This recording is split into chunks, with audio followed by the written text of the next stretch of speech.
ما حدا بينكر إنك تعذبتي بالحياة، بس بالحقيقة مو كل شي صار معاكي كان ظلم من برا.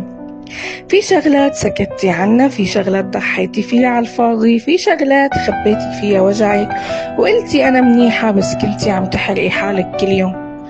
أوقات ظلمنا حالنا قبل ما يظلمونا، قبل ما يغصبونا نحن سكتنا، وقبل ما يوجعونا نحن تنازلنا. الوعي ما بيجي لنجلد حالنا، الوعي بيجي منشان نصير ناس بتعرف حدودها وبتحب حالها من جوا وبتتغير بسلام من غير ما ترد الوجع بوجع، ومن غير ما تأذي الناس حتى لو هن أذوها.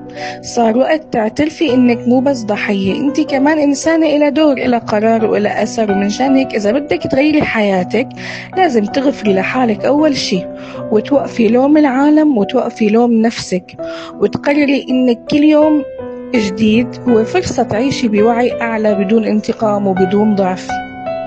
قوتك هلأ مو بس بإنك تقولي أنا تعبت، بل إنك تقولي أنا بتغير بس ما بأذي، وأنا بحب بس ما بنكر أخطائي، أنا ببني نفسي بدون ما أهد حدا.